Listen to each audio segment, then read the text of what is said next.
What if I told you that Vegeta's story isn't really about becoming stronger?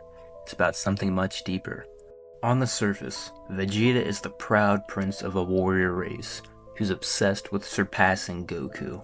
But beneath the screaming transformations and planet-shattering battles is a surprisingly philosophical story about identity, pride, resentment, and what it means to grow as a person. Because Vegeta's greatest enemy was never Frieza, it was his own worldview. When we're first introduced to Vegeta, he has a very simple belief. Your value is determined by who you are born as. He's the Prince of the Saiyans, royal blood, elite warrior. In his mind, superiority isn't earned, it's inherited. The universe makes sense to him because it's built on hierarchy.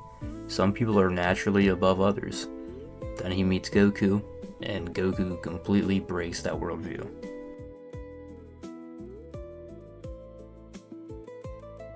The reason Vegeta hates Goku isn't because Goku beats him, it's because Goku shouldn't beat him, at least according to everything Vegeta believes. Goku is low class, he has no royal blood, he doesn't care about status, he doesn't obsess over proving he's better than everyone else, and yet he keeps surpassing Vegeta, again and again and again.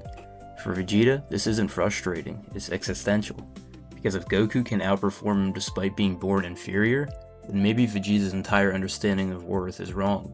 And that's terrifying.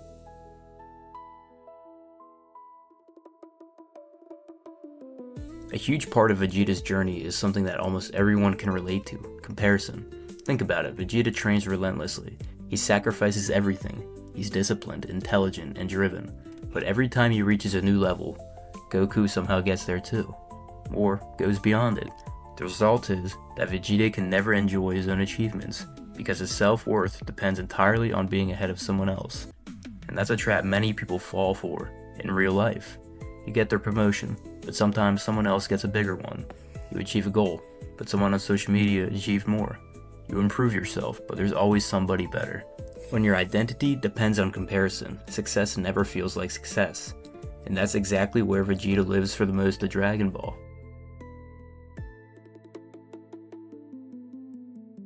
One of the most interesting things about Vegeta is how his pride evolves. Early Vegeta's pride is fragile, it's built on superiority. He feels valuable because he's above other people, but that's dangerous. Because the moment someone surpasses you, your identity starts to collapse. That's why Vegeta reacts so violently whenever reality contradicts his self-image. Later, however, something changes. His pride becomes less about being better than everyone else, and more about living according to his own standards. That's the difference between arrogance and dignity.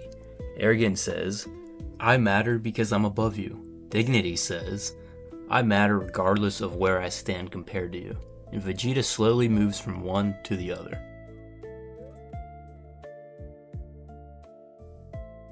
One of the most important moments in his entire character arc is the Majin Vegeta storyline, because for a brief moment, Vegeta tries to go backward. He believes that if he can just reclaim his old ruthless self, everything will make sense again. No attachment, no family, no weakness, just power. But the tragedy is that he can't become that person anymore. He's changed. Whether he wants to admit it or not, his relationship with Bulma, his love for Trunks, his connection to Earth, all of it transformed him. And when he ultimately sacrifices himself, it's one of the first truly selfless acts of his life. Not for glory, not for pride, not for status, for other people. That's the moment the old Vegeta truly died.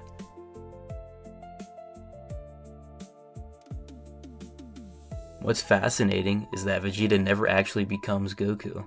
A lot of stories treat character growth as something becoming softer, kinder, or more like the hero.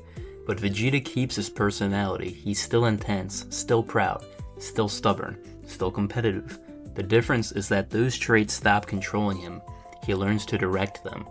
And that's a much more realistic version of personal growth, because real growth usually isn't about becoming someone else.